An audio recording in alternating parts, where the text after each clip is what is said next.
Hi, I'm Will Adams, and this is Honey Brook Tools and Woodworks. This is, I believe, the fourth in a series of videos that I'm doing, giving a little bit of a behind the scenes in the shop look at the tools that I make.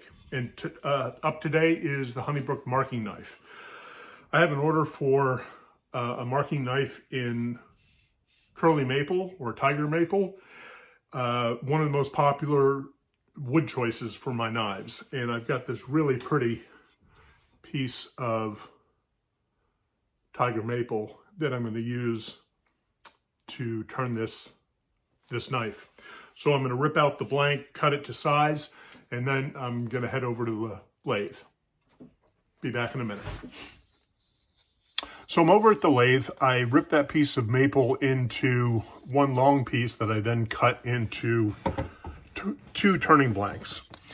Now, in my video on winding sticks, I talked about the importance of considering the grain orientation or the figure of the grain in how I lay out the winding sticks. It's also a consideration when I'm turning a tool handle. Now, as I said, this was, I ripped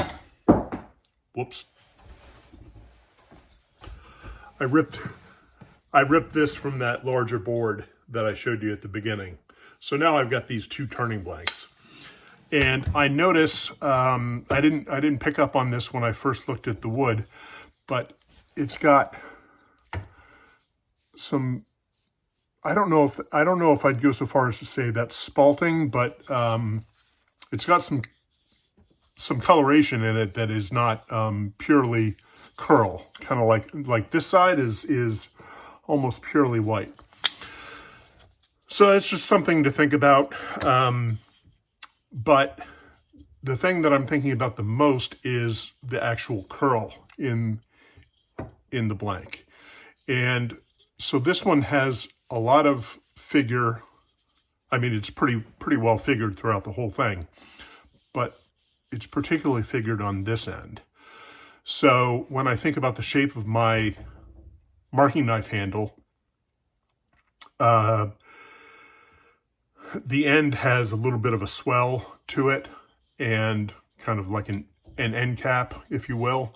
That'll become more clear once I turn it.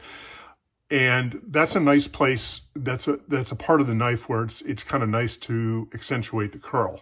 So I'm going to orient this like this in the lathe. So the blade end will be over here and the end of the handle will be over here. So I'm going to chuck it up, put on my protective gear, and start turning.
Okay, so that's me done with the turning.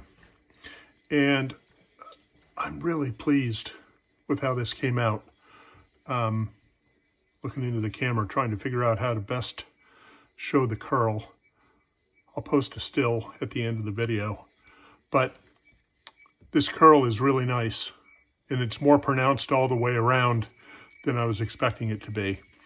You may have noticed during the turning that I felt this seam quite a bit.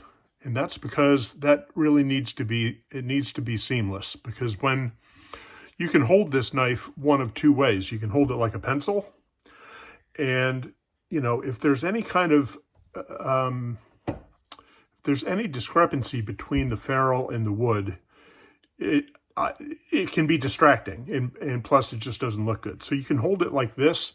The other thing about this part on the end, you can hold the knife so that your pinky is kind of tucked into that, and hold it more like this if you wanted to draw, cut a marking line like this. I just find that little swell at the end fits your pinky nicely to have some control over the knife. So this little piece right at the end